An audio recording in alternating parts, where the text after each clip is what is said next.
Bonjour à tous, je suis Thomas Spitz et je suis ravi de vous accueillir à table, le podcast où l'on savoure le parcours d'invités inspirants autour d'un bon repas. Sans plus tarder, passons à table. Hello Juliette. Hello. Trop content de t'avoir à table, merci d'être là. Merci à toi. On a la chance d'être au domaine Reine Margot.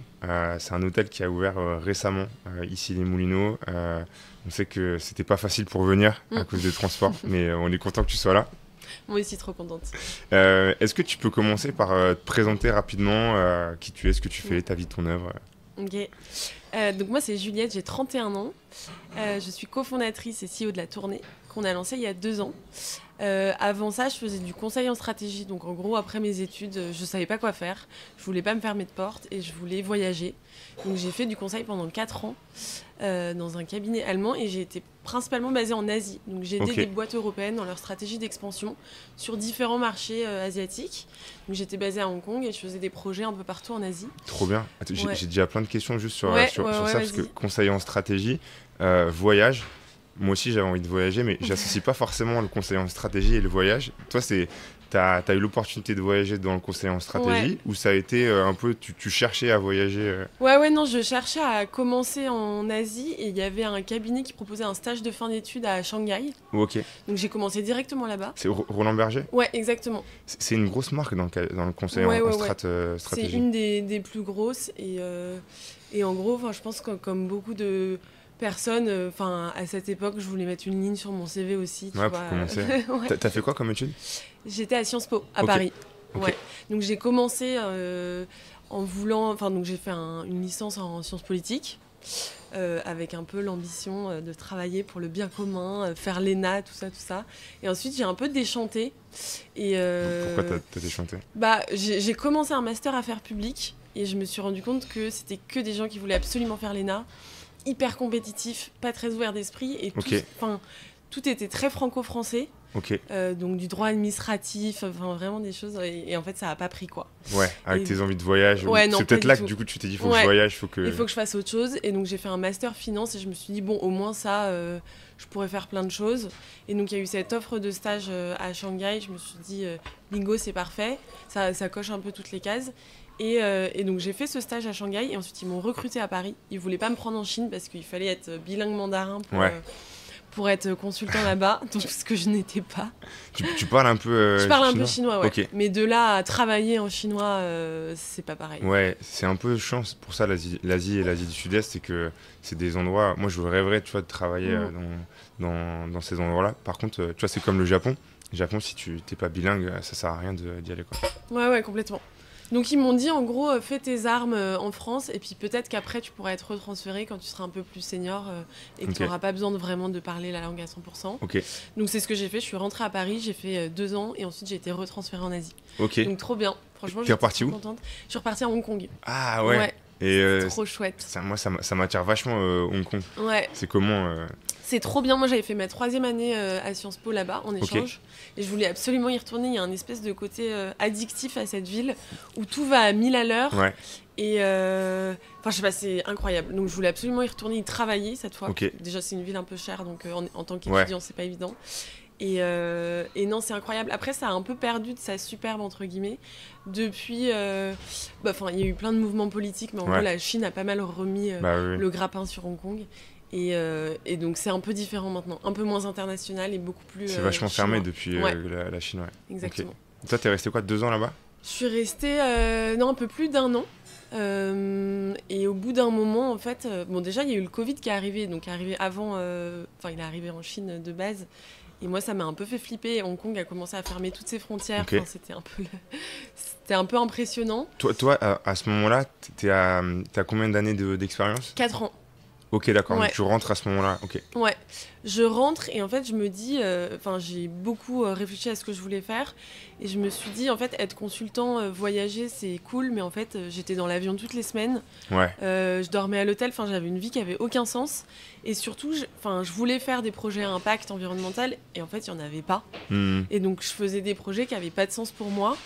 Et je prenais l'avion toutes les semaines et à un moment je me suis dit en fait c'est complètement décorrélé de tes valeurs et donc je me suis dit que j'avais envie d'entreprendre et d'entreprendre avec de l'impact environnemental. Donc c'est vraiment ça qui a, on va dire, déterminé mon choix de rentrer en France et de créer ma boîte. Ah c'est génial. Moi, je sais pas si c'était le cas pour toi, mais cette quête de sens, elle est arrivée vers la trentaine. Tu vois, il y a un moment où je me suis dit, en fait, c'est chiant, courir après le truc. Moi, j'ai pas eu autant que toi dans les avions et tout, mais il y a un moment où je me dis, mais à quoi je sers merde, quoi. Ouais, non, mais complètement. Mais surtout en tant que consultant, parce qu'au final, tu fais des slides toute la journée. Ouais. Et tu sais même pas, donc tu fais des recommandations à des boards ou voilà, des dirigeants, et tu sais même pas si elles vont être implémentées derrière. Donc en fait, au bout d'un moment, tu as l'impression de rien faire de concret. Ouais. Et surtout de passer énormément de temps au travail et d'avoir si peu d'impact au final. Ouais. Et de voir, tu vois, la crise climatique qui prend de plus en plus d'ampleur et te dire, bah moi, je sers à rien là-dedans, quoi. Ouais, parce que le métier de consultant, c'est quand même beaucoup faire des slides, faire des projets à impact, mais justement d'imaginer des projets à impact, mais pas du tout l'exécuter, quoi. Ouais, ou souvent aussi faire des projets pour des boîtes qui, tu vois, soit sont neutres, soit vont détériorer l'environnement. Donc en fait, il y a quand même une petite... Oui. Ça devient compliqué au bout d'un moment. Quand tu mets ton costume de consultant, tu penses plus à l'impact, tu fais ce qu'on te dit de faire et voilà, quoi. Exactement. Donc ouais, mais c'était clairement en pré-trentaine.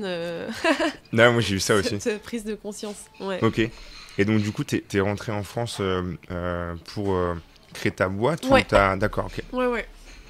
Enfin, c'était un mélange de pas mal de choses. Covid, relations à distance aussi avec mon copain et envie de créer ma boîte. Et je ne m'imaginais pas créer une boîte ailleurs qu'en France. Attends, c'est marrant ça, parce que en plus...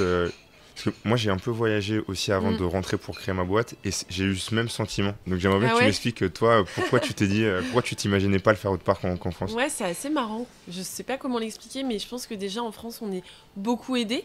Tu vois, avec le chômage, il y a quand même pas mal de choses, des prêts, il y a beaucoup de choses quand même pour les entrepreneurs. BPI, ouais, exactement. Le réseau aussi, qui est en fait, mon réseau, il est quand même français de base. Et c'est... hyper clé. J'attaque le petit-déj en même temps.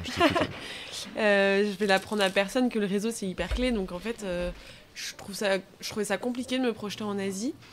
Et je sais pas, il y a un truc sentimental, en fait, de dire que tu veux apporter ta pierre à l'édifice et que tu veux le faire dans ton pays, quoi. Et ce côté réseau, comme tu fais quand même une sorte de pivot de carrière, tu le sentais quand même intéressant, parce que j'imagine que tu as le réseau... au-delà du travail, quoi, l'école, peut-être les copains qui ont fait d'autres choses. Donc, tu avais quand même un réseau qui était intéressant. Ouais, complètement. Ok. Et donc, du coup, tu fondes La Tournée. Tu peux nous expliquer, tu peux nous présenter un peu La Tournée? Ouais, complètement. Ça a mis du temps entre le moment où je suis rentrée... en gros, je suis rentrée en 2020 et j'ai créé La Tournée fin 2021. Ok. Donc, si tu veux, on peut parler un peu de ça, parce que je sais que cette période entre je veux et je fais, le temps de trouver la bonne clé, etc. Donc, toi, t'as fait quoi un peu comme expérimentation, comme réflexion? Ouais, donc ça a duré pas mal de temps. Déjà, j'ai décidé de me poser et de prendre du temps pour faire des choses que j'avais pas eu le temps de faire. Donc, j'ai fait une formation pro de théâtre. J'avais trop envie de faire ça. Génial. Alors, je voulais pas être comédienne, hein, mais en fait, je me suis dit, j'ai du temps, je vais tester ça. Et en fait, ça m'a permis à la fois... au niveau perso, le théâtre, ça fait sortir pas mal d'émotions. C'est hyper, je sais pas, c'est enrichissant. Et sur le niveau pro, ça permet vraiment de sortir de sa zone de confort. Et c'est hyper stressant, de passer devant 15 personnes qui se regardent alors que t'es pas comédien de base. Ça te permet, en fait, moi, je voulais travailler sur ma confiance en moi et sur l'aspect communication en public, quoi. Ouais, pour être CEO de start-up, c'est un bon entraînement quand même. C'est hyper important. C'est l'entraînement au pitch ultime, quoi. Ouais, vraiment, une super expérience. Et juste je repense à ton expérience de consultant. C'est aussi un peu un métier de représentation, parce que tu fais des slides, mais tu les pitches. Donc, tu avais quand même... ça te manquait quand même, tu vois, malgré que tu étais déjà dans ce truc de représentation. Je sais pas, tu avais des frustrations par rapport à ça, quand même? Ouais, j'étais hyper stressée. Ok, ouais. J'étais hyper stressée, je me souviens, j'avais un manager qui m'avait aidé justement à essayer d'être moins stressée, de mieux communiquer les messages que j'avais à faire passer. Et j'y arrivais, mais je sentais que je prenais pas encore du plaisir. Okay. Et là, le théâtre, ça m'a vraiment permis de prendre du plaisir. Et là, aujourd'hui, moi, j'ai toujours un petit trac ou un petit coup de stress quand je dois parler devant une grande audience. mais je prends du plaisir. Ah, c'est génial. Et ça, c'est trop bien. Ouais, en fait, je pense que tu as tout débloqué si maintenant tu vas avec cette notion de plaisir. En fait. Ouais, c'est génial. C'est trop bien. Qu'est-ce que, je sais pas, en 2 mots, qu'est-ce que tu apprends pour faire du plaisir? Enfin, au-delà de l'entraînement et peut-être des techniques, mais il y a eu un focus un peu là-dessus. Ouais, bah en fait, on t'apprend au théâtre à prendre du plaisir et à t'éclater, même si, tu vois, t'es pas forcément le meilleur ou pas forcément en forme ce jour-là. Ils disent vraiment, t'es là pour t'amuser. Et je sais pas, il y a un petit déclic, quoi. Non, mais je reste un peu sur ce sujet parce que c'est vrai que c'est un truc, en tout cas moi, j'ai jamais entendu ça à l'école. Tu vois, ouais, c'est vrai. T'as jamais dit, bien, sur ton cours de droit, prenez du plaisir sur ça. Non, c'est vrai qu'on le dit pas du tout. Ouais, donc je pense que ça change beaucoup de choses quand tu commences à être dans ce mindset-là. Trop bien. Ouais, donc j'ai fait ça. Après, j'ai fait un programme de réorientation qui s'appelle Chance. Je sais pas si. Et ça me parle parce que ma copine, elle est en train de le faire. Ah ouais? Ouais. Trop bien. Moi, je suis, et elle aime bien ou pas? Bah ouais, ça se passe pas trop mal, c'est le début. Et donc moi, j'ai été.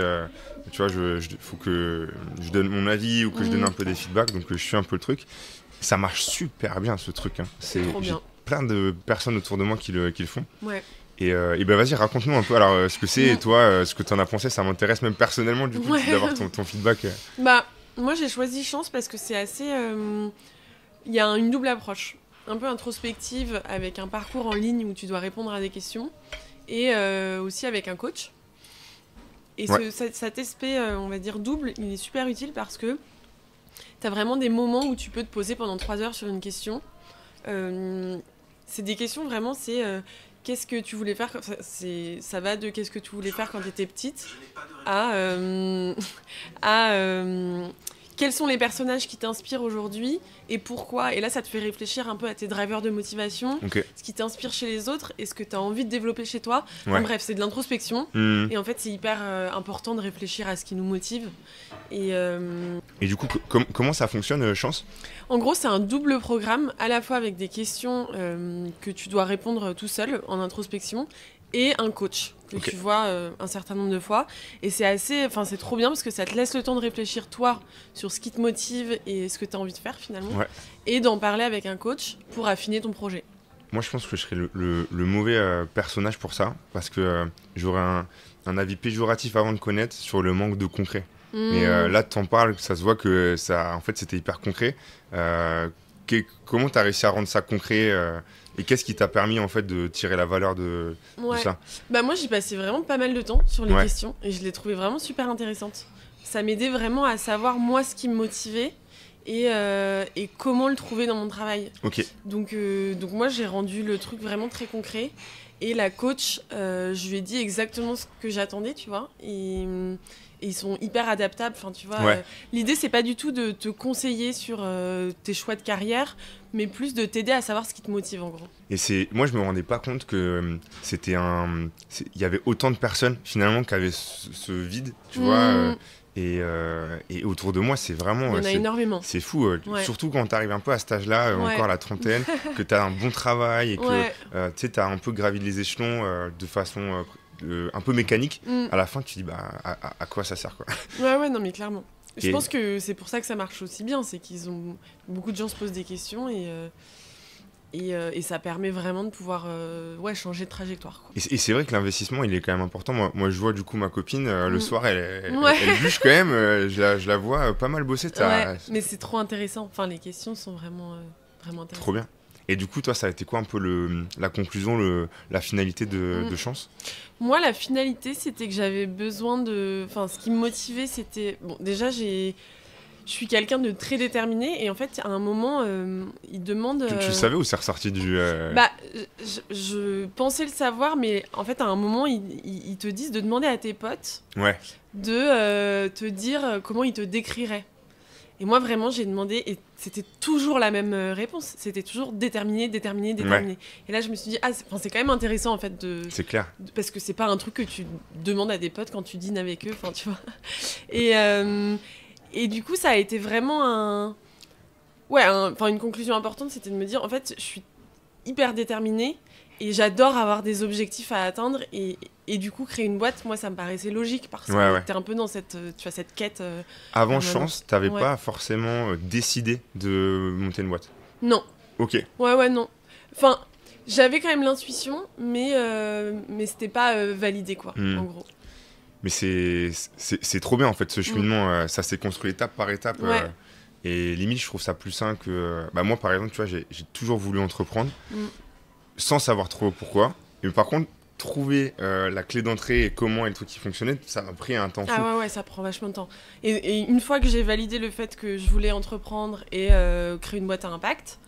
c'est sorti aussi de Chance, ou ça tu l'avais déjà Ouais, bon après quand on dit Chance, c'est plus moi qui me suis posée dans les faits. Tu vois oui, t'as pas envoyé sans vouloir. Oui, bien sûr. Non mais il donne le cadre, la méthodologie. Exactement. Et c'est toi qui fais le mais travail. Mais c'est vraiment ton travail. Et une fois que je savais que je voulais entreprendre, ça m'a pris encore 8 mois avant de lancer la tournée. Donc le temps, en fait moi ma priorité c'était de trouver un associé parce que je savais que je voulais que ce soit une aventure humaine et avoir un associé qui me complémente. Et donc ça a pris vachement de temps. En fait j'ai testé des projets avec des personnes différentes pendant 6 mois. Au bout d'un mois tu te dis est-ce que ça le fait ou pas? Non, bon tu passes à la prochaine. T'as une idée un peu du nombre de projets et d'associés que t'as testé? Je pense que j'en ai fait 5-6. Ouais, ok. Moi pareil je pense. Ouais, mais c'est épuisant mentalement. Franchement, au bout du 6e, tu te dis en fait... moi j'ai failli abandonner au bout du 6e parce que... là, c'était une personne qui finalement était plus motivée, elle voulait reprendre un job salarié. Et là, je me suis dit, franchement, on s'était vraiment prochés. On avait commencé à travailler sur l'idée de la tournée. Et là, ça m'a un peu découragée. Et au final, je me suis dit, dernière chance, je fais Entrepreneur First, qui est un programme d'entrepreneuriat à Station F. Ah oui, c'est vrai que tu as fait ça. Ok, ouais, j'ai vu. Donc, dernière chance, Entrepreneur First. C'est un programme qui permet de trouver un associé justement avec une expertise complémentaire. En gros, ils mettent en relation des profils CEO avec des profils CTO. Ok. Et c'est pas mal parce que t'es à Station F, t'es dans un environnement stimulant, ils te forcent toutes les semaines à changer d'équipe si ça matche pas, à pitcher ton projet. Donc, t'as plein de retours aussi, donc c'était vraiment bien. Mais j'ai pas trouvé de quelqu'un qui me correspondait. C'était assez deep tech finalement. Et donc les CTO à Entrepreneur First, ils étaient ils avaient une expertise hyper spécifique et c'était sur des sujets très deep tech. Et moi qui voulais faire du concret, c'était un peu... Retour en arrière. C'était pas forcément bien choisi. Mais on m'a mis en relation avec mon associé, donc Camille. Donc tu fais Entrepreneur First et finalement on te met en contact avec quelqu'un d'autre qui n'est pas dans Entrepreneur First. Okay. Mais qui est dans l'étage du dessous à Station F. Donc beaucoup de chance. C'est vraiment le thème de la journée, la chance. Et il était déjà dans un projet du coup? Il travaillait sur des sujets de réemploi aussi. Donc quand même une envie commune et surtout super complémentaire et très différent de moi. Donc lui il sortait de ses études à Centrale, donc entrepreneur dans l'âme en gros. Ingénieur, donc une façon aussi différente de voir les choses et plus avec quand même une expérience en data et en tech que moi j'avais pas quoi. Donc on s'est tout de suite bien entendu, on a commencé à travailler ensemble. Comment ça qu'est-ce que tu veux dire par tout de suite bien entendu? Je trouve que c'est intéressant ce côté de match, tu vois, c'est un peu comme un couple ou une amitié. À quel moment tu sais ça match, tu vois? Ouais, je pense que ça prend du temps. Nous on s'est bien laissé, il me semble 3-4 mois avant d'officialiser entre guillemets l'association. Donc ça a pris du temps, c'est pas une évidence des premiers jours quoi. Mais on a commencé à travailler ensemble et là on a vu qu'en fait on était complémentaires et qu'on était alignés d'un point de vue valeur et ambition. Et en fait c'est le plus important, c'est d'être aligné là-dessus, de ce que tu veux faire, de la boîte que tu crées. Et si tu le dérisques pas au début, c'est un peu problématique par la suite quoi. Et surtout, faut savoir aborder un peu ces sujets de valeur et d'ambition, parce que c'est pas juste faire une boîte, c'est quelle boîte, pourquoi, comment. Ouais, exactement. Et ça, vous en êtes parlé ou vous l'avez vu? Non, si, on s'en est parlé. Trop bien. Et donc, vous finissez par fonder La Tournée. Exactement. Alors, qu'est-ce que c'est La Tournée? La Tournée, c'est un supermarché en ligne consigné. Donc, concrètement, tu commandes tous tes produits du quotidien, donc vraiment les essentiels, ceux que tu achèterais au supermarché. Ils vont être dans des contenants consignés. Tu choisis un créneau de livraison, Donc on livre tous les jours du lundi au samedi. Tu te fais livrer et à la livraison suivante, tu vas rendre tes contenants, donc pots, bocaux et bouteilles, au livreur pour qu'ils soient lavés et réutilisés. Ok. Donc au lieu d'acheter un produit au supermarché dans un emballage en plastique que tu vas utiliser qu'une seule fois, que tu vas jeter à la poubelle juste après et qui va finir non pas recyclé, mais incinéré, souvent après un long voyage, enfoui dans des décharges ou disséminé dans la nature, là tu vas utiliser un emballage qui est beaucoup plus durable et qui va pouvoir être utilisé jusqu'à 50 fois. Et en tant que consommateur, du coup, tu te fais livrer, ensuite tu rends, tu as besoin de laver, tu as besoin de... Vraiment, c'est pour nous l'objectif, notre constat, c'est pour que la consigne soit généralisée, il faut que ce soit simple pour le consommateur. Ouais. Et donc, finalement, rendre des contenants au livreur, c'est pas plus compliqué de sortir ses poubelles, en gros, que de sortir ses poubelles. C'est peut-être même plus simple. C'est peut-être même plus simple. Aujourd'hui, du coup, vous avez combien de clients? Vous êtes combien? C'est quoi un peu la fiche d'identité de la tournée? On est 60 salariés, okay. Donc on a 2 entrepôts, duquel sont basés des préparateurs de commandes et des livreurs, donc salariés. On a vraiment internalisé la logistique du dernier kilomètre. Okay.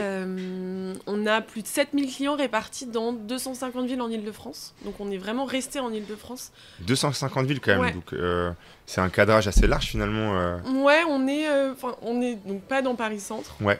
Et on n'est pas dans les extrémités, on va dire, plus rurales de l'Île-de-France. Okay. Mais sinon, on est vraiment dans la majeure partie de la région et on veut vraiment massifier cette région. Faut que je me concentre parce que j'ai 1000 questions. Okay. Donc tu vois, elles vont venir un peu... Non mais pas de souci. Mais du coup, je vais commencer par ce sujet-là de géographie. Donc j'ai vu que vous avez ouvert un nouvel entrepôt il y a pas longtemps à Boissy. Saint-Léger, ouais. Saint-Léger. C'est quand même un travail de tissage de toile géographique. Il y a finalement des millions d'options. Comment est-ce que vous choisissez les régions? J'imagine que la demande, elle est prise en compte. Est-ce que vous avez pas des frameworks, des critères, ou des forecasts de demande par région par rapport à vos personas? Comment est-ce que vous tissez un peu cette toile? On a commencé dans les Yvelines parce que le modèle de tournée du laitier, donc on livre en camionnette électrique, il est super bien adapté aux zones pavillonnaires en gros. Okay. T'as pas d'embouteillage, t'as pas de problème pour te garer, t'as pas d'escalier sans ascenseur à monter, donc on a commencé là-bas. Et c'est là aussi où il y avait notre persona d'intuition, parce qu'on n'avait pas encore commencé, qui sont des familles. Et au début, plutôt CSP+, parce que en fait, au début, on achetait des boissons consignées chez Métro. Donc, pour ensuite se faire une marge et pouvoir les revendre, on était au début décorrélé du supermarché, ce qui est de moins en moins le cas aujourd'hui. Et progressivement, en fait, on a fonctionné avec un système de préinscription. Donc, quand tu te connectes sur notre site et que tu n'es pas dans une zone desservie, tu peux laisser ton code postal, évidemment, et ton adresse mail. Ah, génial, pour récupérer de l'information, ça. Exactement, de voir là où il y a de la demande. Et ça nous a permis de, entre guillemets, dessiner une stratégie d'expansion en Île-de-France. Trop bien. Et en fait, d'avoir assez de clients pour lancer des tournées qui vont être en fait remplies dès le début. Donc ça, c'est chouette. Et ça, c'est organique pur ou en parallèle de ça, tu fais des campagnes sur certaines zones en amont? Comment, entre le chat et la souris Non, on a un peu testé des campagnes de lead en amont.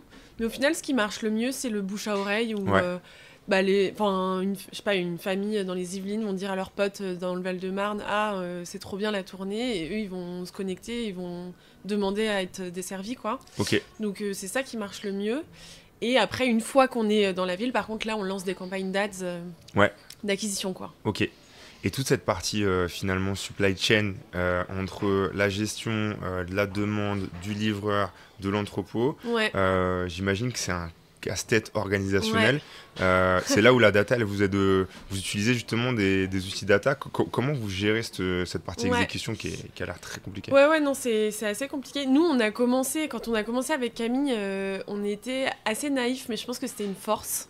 Parce que justement, on ne s'est pas laissé décourager par l'ampleur de la tâche. Donc vraiment, on a commencé, on a loué un petit garde-meuble à Nanterre de 15 mètres carrés. On a loué une camionnette sur Gatorand et on est allé acheter des boissons chez Métro. Et on était là dans notre petit garde-meuble à faire notre préparation de commande. Le storytelling, il est trop bon pour que ça soit vrai, je te crois pas. Non, je te jure, c'est vrai. Génial. Je te jure que c'est vrai. Et en fait, tous les week-ends, on est allé sur les marchés pour pitcher le projet aux passants. Et toute la semaine, on livrait. Donc moi, je conduisais et Camille, il livrait. Parce qu'en vrai, c'est quand même lourd. Incroyable. Des caisses de poissons confinés. Oui, puis c'était cette complémentarité que tu cherchais dans ton exactement. associé. Voilà, des gros bras. Et lui, il avait pas le permis, moi je l'avais, tu vois, c'était complémentaire. Donc ça, c'était trop bien parce qu'en fait, on a rencontré tous nos premiers clients et on a vraiment co-construit le projet avec eux. Trop bien. Et surtout, pour revenir à ta question opérationnelle, on a vraiment tout chronométré. Donc on se disait, ok, combien de temps il nous faut pour se garer, combien de temps il nous faut pour sortir de la voiture. Et en fait, ça nous a permis aussi de valider le modèle opérationnel et sa rentabilité future. Ok. Et donc, oui, c'est un casse-tête, mais en fait, nous, ce qui fait notre force, c'est qu'on a construit notre propre tech. Donc, en gros, aujourd'hui, ce flux aller et retour, il existe pratiquement chez personne. Donc, tu n'as pas les outils tech adaptés. Ouais. Donc, nous, on a recréé. Donc, on a recréé l'application pour le livreur pour qu'il puisse à la fois livrer et recréditer la consigne à chaque fois. On a créé aussi le logiciel de gestion d'entrepôt avec la problématique de gestion des stocks de produits, mais aussi des contenants. Bref, on a tout recréé et c'est ce qui fait que c'est hyper bien adapté à nos opérations et que ça nous permet de les optimiser, en gros. Je suis étonné qu'il n'y ait pas des outils, de par les gros mastodontes, tu vois, du retail qui font, ou des Amazon. Tu vois, je suis étonné qu'Amazon n'ait pas breveté ou créé une sorte de logiciel en B2B qui permette de faire ça, ou même Uber. Parce qu'eux, ils font pas de flux retour. Ok. Amazon, quand il te livre un colis, il récupère pas le colis. Donc en fait, c'est dans les process et dans la tech de personnes. Ouais, c'est le flux retour qui n'existait pas du tout. en fait. Et c'est vraiment ce qu'on a recréé. Okay. Et c'est pour ça que tu vois, on a choisi aussi d'avoir nos propres livreurs et nos propres camionnettes. C'est que des prestataires de livraison qui te proposent ce flux aller et retour, en fait, il n'y en a pratiquement pas. Et si ça existe, c'est hyper cher et donc ça ne permet pas de rendre le modèle rentable. Parce que comme ils ne le font pas, si toi tu leur demandes, du coup c'est du sur-mesure, donc ton prix explose. Ouais, exactement. Et aujourd'hui, pour un consommateur, c'est quoi le prix de la tournée ? Donc en gros, on a différents types de produits. On a des produits locaux, puisque c'est là où tu gagnes le plus en termes d'impact carbone sur la consigne. On a des produits en marque propre, parce que ça c'est hyper important en termes de rapport qualité-prix, et aussi d'avoir des produits en consigné qui n'existeraient pas sinon. Quand tu dis marque propre, c'est marque La Tournée en gros. C'est votre marque, c'est ça ? Alors c'est pas nous qui fabriquons, on fait faire et on fait conditionner, mais c'est notre étiquette La Tournée et c'est nous qui nous occupons du retour des contenants. Ok, et pourquoi avoir pris de la marque propre ? Enfin, tu l'as un petit peu dit, mais tu peux expliquer un peu plus en profondeur ? Aujourd'hui, sur le marché de la consigne, on va dire, il y a de plus en plus de fournisseurs qui sont capables de proposer des produits dans des contenants consignés. Ok. Mais donc, ils vont nous livrer ces produits dans les contenants consignés, et la fois suivante, quand ils nous livrent, ils vont récupérer leurs contenants vides et ils vont s'occuper du lavage et du réemploi. En revanche, il y en a beaucoup encore qui ne sont pas prêts à faire ça, et notamment des marques et des industriels. Et donc nous, on a voulu recréer une boucle de réemploi où en fait on va acheter en vrac, que ce soit sur du sec ou sur du frais, on va faire conditionner par un partenaire. Donc je prends par exemple des pâtes Lustucru. Notre partenaire de conditionnement va les recevoir en vrac, il va les conditionner dans des bocaux en verre consigné. Et ces bocaux, on va les renvoyer au conditionneur une fois qu'ils seront passés au lavage. Ok. Donc ça, c'est pour cette marque, mais on le fait aussi pour des produits qui sont pas de grandes marques, et on va mettre notre étiquette dessus. D'accord. Et donc ça, c'est important à la fois en termes de marque, d'image de marque, mais aussi en termes de rapport qualité-prix. On arrive à être super compétitif par rapport au supermarché. Ok. Donc sur ces produits-là, on est vraiment au même prix. Sur les produits locaux, on est très compétitif aussi. En revanche, là où on est un peu plus cher aujourd'hui, c'est sur les marques nationales. Donc je prends pour exemple Evian, Coca, toutes ces marques, où en fait on va être un petit peu plus cher qu'en supermarché. D'accord. Pour deux raisons. La première, qui est évidente, c'est qu'on n'a pas encore les mêmes pouvoirs de négociation que Carrefour & Co. Et la deuxième, c'est qu'en fait, on va comparer une bouteille de Coca en plastique à une bouteille de Coca en verre consigné. Et forcément, le verre consigné va être plus cher. Enfin, en fait, le plastique, il n'y a pas moins cher comme matériau. Ouais, le contenant a... D'ailleurs, c'est peut-être que vous l'avez, ça. C'est quoi la part du contenant dans le prix ? J'imagine qu'en fait, c'est... En fait, nous, le prix que tu as sur le site, en plus, tu payes une consigne, qui est de 20 centimes pour les petits contenants et 40 centimes pour les grands contenants. Mais ça, c'est vraiment une caution. Tu la récupères à chaque fois. Donc, en fait, c'est comme si tu payais pas l'emballage. Tant que tu le rends, évidemment. Puis en plus, c'est pas comme les consignes en festival où tu perds toujours ton gobelet. Là, t'es chez toi, donc normalement, tu devrais le revoir, quoi. Ah oui, non, mais en fait, t'as vraiment tes bocaux, tes bouteilles qui sont chez toi et qui n'attendent que d'être remplies, en fait. Et c'est ça qui crée, du coup, la récurrence et qui fait aussi la force du modèle. C'est que c'est un modèle où il y a beaucoup de récurrence et en fait, la consigne, ça permet de fidéliser les clients. Carrément. Et si je rends pas ma consigne, je garde la bouteille pour m'en faire une cruche, je suis pénalisé ou juste... Juste, tu récupères pas tes centimes centimes, quoi. Ok. Ça doit être... Ok, donc pour le consommateur, par rapport à la question, c'est 20 centimes de consigne. Et tu disais sur les prix alignés sur la plupart des sauf produits. sur certaines marques. Ok, sauf sur les grandes marques. Mais le but, c'est d'être vraiment au même prix qu'au supermarché, parce que nous, on veut vraiment être accessible à tout le monde. On veut pas être un service de niche pour écolo-bobo, entre guillemets. Parce que, en fait, notre combat, c'est de réduire les emballages, et donc de tout le monde. Mais comment tu fais pour sortir de cette niche? Parce qu'il y a un sujet de prix, il y a un sujet aussi d'éducation, mais c'est pas pour dire que tout le monde n'est pas éduqué, c'est juste...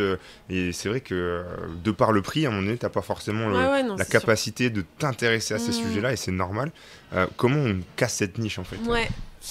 Ça se fait progressivement. Déjà, entre le début, où, comme je disais, on a commencé dans une zone CSP+, à aujourd'hui, là où c'est beaucoup plus diversifié en termes de clients et en termes de revenus moyens.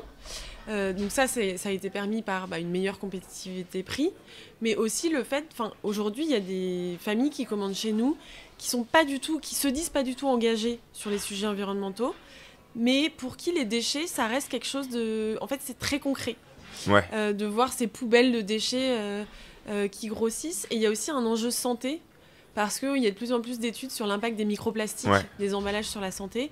Et il y a beaucoup de parents qui se disent « Moi, j'ai pas envie que mes enfants ils soient en contact de microplastiques à longueur de journée. » Donc, en fait, on arrive à sortir, entre guillemets, de cette niche avec une offre plus large, plus de marques, des meilleurs prix et un travail continu sur le fait que réduire ces déchets, c'est à la portée de tout le monde et c'est important.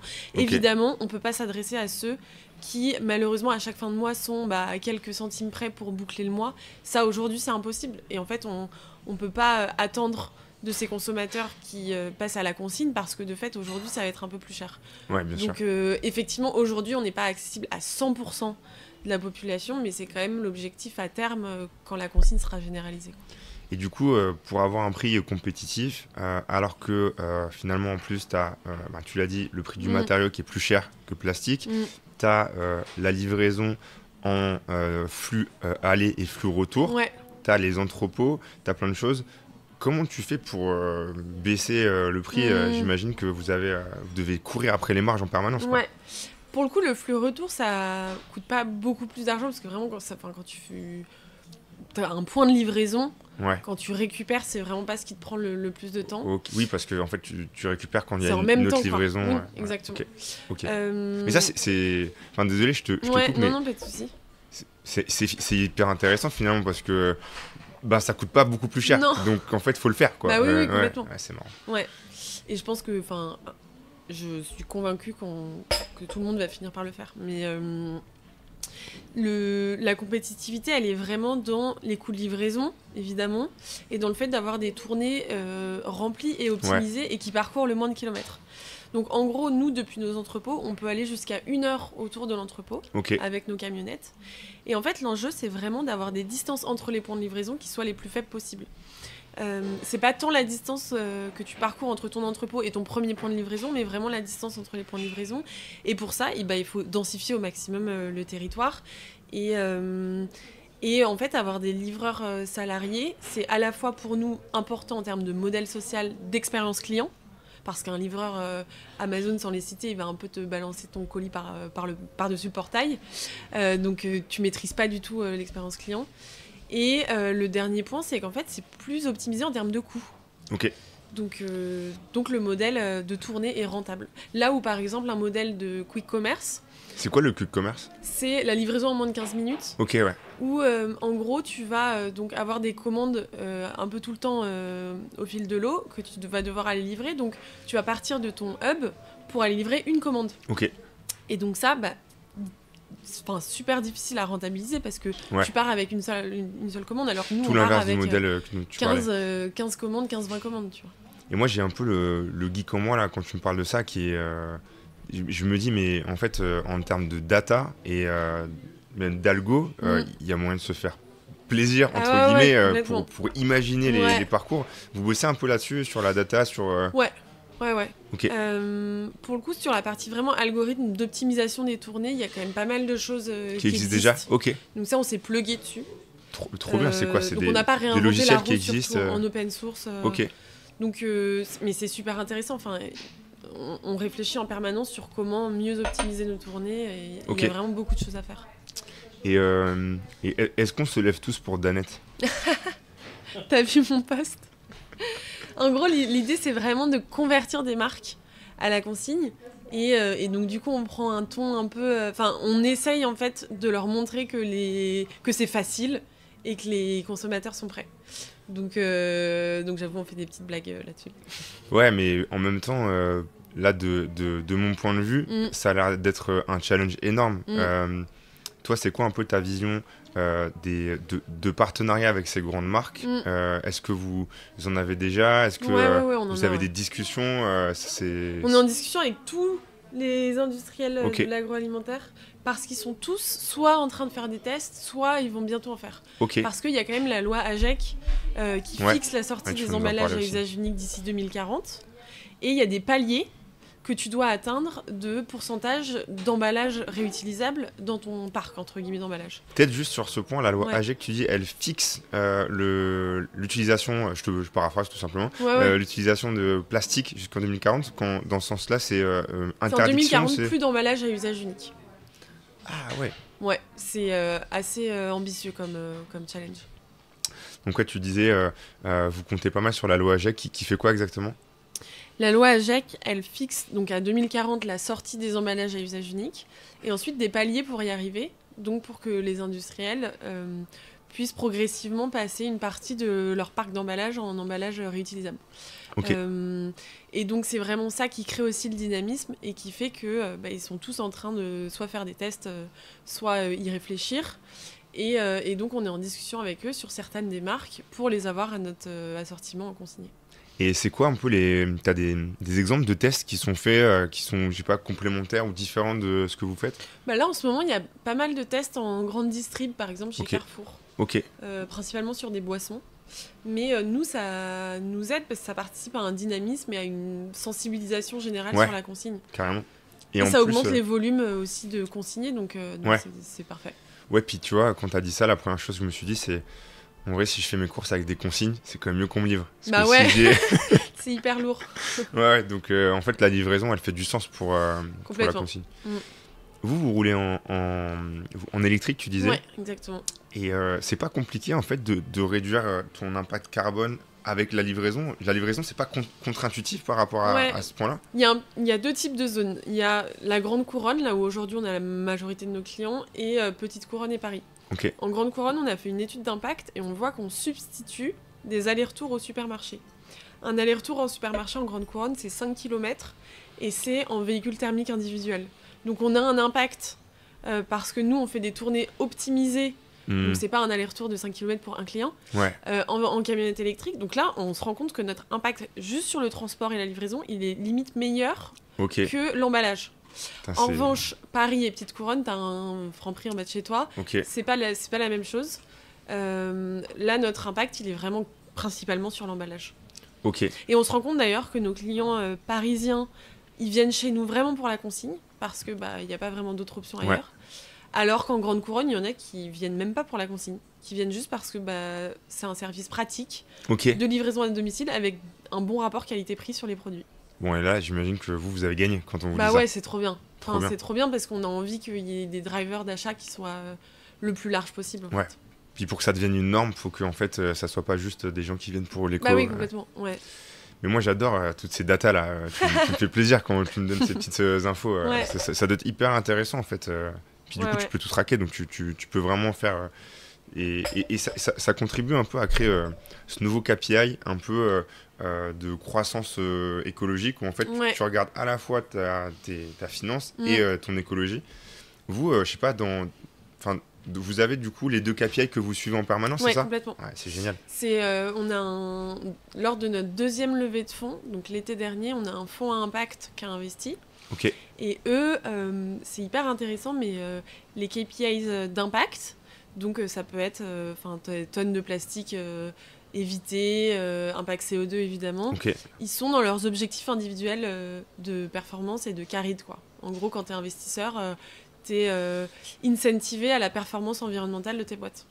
Donc c'est trop bien parce que ça nous permet vraiment de suivre avec finesse nos KPIs d'impact.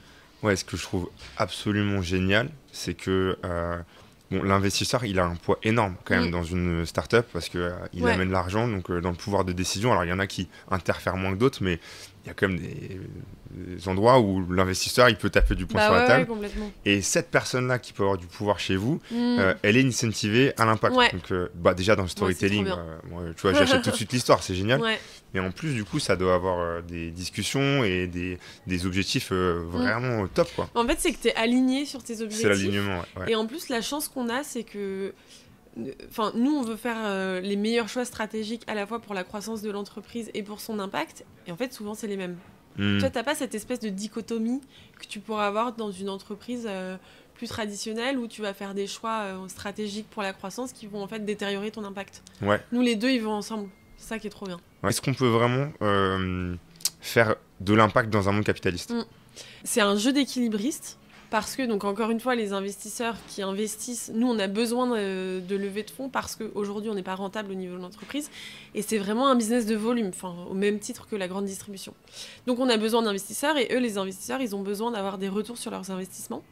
Nous, la chance qu'on a, comme je disais, c'est qu'en gros, plus on a de croissance, plus on a un impact positif. Donc, on a un début de réponse, mais on n'est pas du tout au bout. Enfin, il y a encore plein de choses qu'on suspecte pas, donc pour l'instant on a un début de réponse, mais il y a encore tout à construire, quoi. Ouais, et vous avez beaucoup de concurrents ? Alors nous, nos concurrents principaux, c'est vraiment les acteurs de la grande distribution. Donc aujourd'hui, une personne qui va commander chez nous, ça sera un peu moins de panier de courses chez Leclerc ou Carrefour ou Auchan. En revanche, il y a des modèles similaires de livraison en consigne ailleurs en France. Il y a un acteur qui s'appelle Le Fourgon dans pas mal de villes hors Île-de-France, et un acteur qui s'appelle Dring Dong en Bretagne. Ah d'accord, je connais pas. Champagne-Ardenne, En plus, c'est pas du tout les mêmes endroits, Bretagne, Champagne-Ardenne. C'est les deux extrémités de la France. Mais il y a un vrai engouement en fait, et c'est super important d'être plusieurs aussi, et de montrer qu'il y a une vraie demande de consommateurs. Ouais, je te posais la question sur la compétition, parce que moi, il y a quelques années, j'avais créé 1, 2, 3 cotons, qui étaient des cotons réutilisables. Ah, trop bien. Et je m'étais rendu compte que la compétition, pour mon niveau d'impact, elle n'était pas forcément positive parce que donc, nous, on essayait de faire quelque chose de totalement vert, dans le sens où, tu vois, les emballages, ils étaient recyclables. Même la livraison, on passait par une entreprise qui faisait de la livraison consignée aussi. Ah oui, ok. Et donc, on a les... En vélo cargo ? Non, mais punaise, c'est dommage, je les mettrais dedans, ils sont super. Et donc, on avait réussi à faire ce truc où l'impact, on est allé le plus loin possible, tu vois. Mais sauf que tout ça, ça avait un impact pour le coup sur le coût, tu vois. Donc, en fait, derrière, on était plus cher que nos concurrents. Et je m'étais fait cette réflexion, c'est hyper dur dans un marché concurrentiel, en fait, d'être le plus possible à impact. Et en même temps d'exister, parce que du coup, comme tu es plus cher, le consommateur, il voit pas forcément la valeur perçue de ça, et donc il te voit juste comme plus cher. Tu vois, on se prenait des remarques un peu sur les réseaux sociaux, mais attends les gars, vos 7 lingettes, comme ça, ce truc. Donc je voulais te poser la question, toi, est-ce que tu as l'impression que la compétition, elle est négative pour l'impact dans ce sens-là, ou peut-être au contraire, non ? Ouais, nous en tout cas avec les acteurs qui ont le même modèle opérationnel, c'est super positif parce qu'en fait ensemble on évangélise entre guillemets le marché, on sensibilise à la consigne, donc ça c'est super positif. Après ce que tu décris, le fait d'être plus cher aujourd'hui que sur certains produits que la grande distrib, nous ça nous porte pas préjudice parce qu'on apporte quelque chose qui n'existe pas dans les supermarchés. Je comprends. Déjà un service qui est la livraison. Et de deux, le fait de pouvoir réduire ses déchets et de plus être exposé aux microplastiques. Donc en fait, aujourd'hui, les gens perçoivent cette valeur. Ok.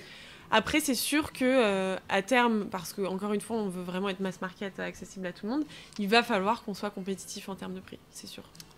Mass market, donc l'objectif c'est d'être présent dans toute la France. Vous avez des échelons temporels ? Pour l'instant, on se concentre vraiment sur l'Île-de-France. C'est le plus gros marché en France, c'est 12 millions de personnes. On veut vraiment massifier parce que, comme je disais, ce qui fait que les opérations peuvent être rentables, c'est d'être vraiment massifié au niveau d'un territoire. Oui, ce que tu disais, c'est plus tu peux faire de petites courses dans la course. Oui, exactement. Donc c'est vraiment l'objectif. Donc on n'a pas vraiment d'échéance fixée pour la suite. L'objectif, c'est de rentabiliser les opérations en Île-de-France. Mais d'ailleurs, je me dis que le scale sur les autres régions, il est quelque part un peu compliqué quand tu as 1/6 de la population sur un endroit aussi restreint. En termes d'entrepôt, finalement, c'est peu. Pour scale sur des endroits qui sont un peu moins accessibles, c'est hyper compliqué, non? Bah, en fait, on vise quand même des zones avec au moins 500 000 personnes accessibles dans un rayon d'1 heure. Et en fait, il y en a beaucoup en France. Enfin, il y a quand même des métropoles importantes. Et en fait, nous, on n'a pas besoin d'entrepôts qui sont énormes. On a des entrepôts de taille moyenne parce que notre assortiment, il est maîtrisé. Et ça se trouve assez facilement. Donc non, le scale, il n'est pas compliqué. Il y a une partie de notre assortiment qu'on va devoir reconstruire, celle des produits locaux. Mais sinon, tout le reste, on l'a déjà en fait. Ouais, t'as un vrai travail local de partenariat. Sur une partie de l'assortiment, mais pas sur tout. Tu peux me redire combien d'assortiments vous avez aujourd'hui? On a 600 références. Ok. Ça paraît énorme comme ça. Ah ouais, parce qu'un supermarché... Enfin, ça dépend de... Justement, je pense que je suis pas en face des trous par rapport à ça. Les consommateurs, c'est des dizaines de milliers de références en supermarché. Ah ouais. Ouais. Donc non, c'est peu aujourd'hui. Nous, on veut aller jusqu'à 1000 et couvrir tous les besoins essentiels du quotidien. Mais par contre, pour chaque besoin, on veut pas avoir... Enfin, tu vois que tu dois scroller entre 1000 références. On veut avoir les différentes options. Donc, une option locale, une option accessible en prix, une option marque nationale. 3-4 options par type de produit, mais pas plus. Parce que sinon, ça devient limite un pain pour le consommateur de faire ses courses en ligne, parce qu'en fait, trop de choix, il se perd. Et nous, c'est aussi un avantage opérationnel, le fait de ne pas avoir une usine à gaz avec des milliers de références. Ok. Sur toute la part, t'as des produits dont t'as pas besoin d'emballage, fruits et légumes et tout. Ouais, bah aujourd'hui, on le fait quand même en sac en craft. Ok. Donc en fait, tout ce qui n'est pas consignable, on le fait, mais notre limite, c'est... Enfin, notre... ligne directrice, c'est pas de plastique, donc sac en craft, emballage compostable, voilà. Ok, trop bien. Et pour revenir du coup sur les zones, c'est quoi les prochains objectifs de développement? Là, on va continuer dans Paris. Ok. On n'est pas dans tous les arrondissements, on est en gros dans les arrondissements périphériques, sauf le 18e pour l'instant. Ah là là. Mais on va se lancer dans le 18e très bientôt. Et on est dans le 7e, le 8e et le 11e, et donc on va continuer progressivement. Ok. En fait, c'est tout bête, mais avant, on fonctionnait par code postal. Ouais. Et là, on a changé, on fait ce qu'on appelle du géofencing, où on prend les latitudes, longitudes, et ça veut dire qu'on peut exclure des zones. Et dans le 18e, on ne voulait pas à cause de certaines rues de Montmartre qui sont franchement impossibles à livrer. Et donc là, on va pouvoir les exclure de la zone de livraison. Et ça va être cool aussi pour les JO. Parce que pour les JO, ils vont vraiment fermer, barricader pas mal de zones. Et donc nous, on va pouvoir aussi les exclure temporairement de nos zones de livraison. Ouais, quand tu parles de geofencing, c'est le fait de travailler par des cercles de... ouais, tu dessines en fait. Ouais, tu dessines tes zones. Trop bien. Vraiment, donc, moi, ça paraît tout bête, mais parfois tu découvres des choses dont tu n'avais pas pensé au début. De fonctionner par code postal, en fait, c'est pas si flexible que ça. Mais on apprend aussi au fil de l'eau. Non, mais je vois bien le sujet parce que moi, je viens plutôt du média digital. Et donc, on avait fait pas mal de travail là-dessus sur la géographie. Et c'est un casse-tête, en vrai, de bien dessiner le truc. Et par contre, c'est marrant parce que tu as plein de data, tu peux faire plein de tests. Trop bien. On commence à avoir une bonne idée de la tournée. Trop chouette. J'espère que tu t'es régalé. Ah ouais, c'était trop bon. Trop bien. Bah écoute, nous aussi. Peut-être pour terminer, tu sais, nous on a nos deux fameuses questions. Que, tu vois, je te les ai envoyées avant pour que tu puisses les bosser. Est-ce que tu penses à quelqu'un que tu nous recommanderais d'inviter à table? Et est-ce que tu as une adresse que tu nous recommanderais de tester? Sur la personne, j'y pense parce que je l'ai vue hier et aussi c'est une des personnes qui m'a motivée à entreprendre. Ok, génial. Donc, j'ai écouté pas mal de podcasts à l'époque. C'est Jean Moreau, le fondateur de Phoenix. Ok. Je sais pas si vous connaissez. Ouais, ça me parle. Ouais, c'est une start-up qui lutte contre le gaspillage alimentaire. Oui, si, je vois. Ok. Tu vois? Ouais. Et c'était aussi mon prof à Sciences Po. Ok.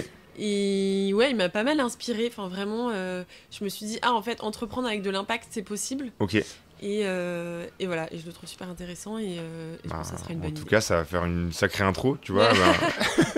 Non, mais génial, c'est trop bien d'avoir un peu des mentors comme ça. C'est cool. Ok, chouette. Et voilà. Trop bien. Et t'as un endroit où tu nous conseillerais d'aller manger? Ouais, c'est juste à côté de chez moi, donc je me suis pas trop foulée. Ouais, mais c'est souvent les meilleures adresses, ouais, c'est celles où on aime bien aller. Je sais pas si vous connaissez, c'est assez connu en vrai, le Cheval d'Or dans le 20e. Et ben, de la Villette. Ça me parle de nom, mais je crois pas que je l'ai déjà fait. Donc tu vois, avec plaisir. C'est fusion français-chinois. Ok, trop bien. Et hyper bon, enfin vraiment trop bon. Et trop bien. Trop chouette à l'intérieur. Okay. On peut leur dire qu'on vient de la part de Juliette, du coup. Bof, j'y suis allée quelques fois, je pense pas qu'ils se souviennent de moi, malheureusement. On tentera.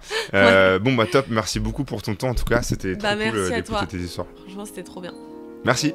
Merci.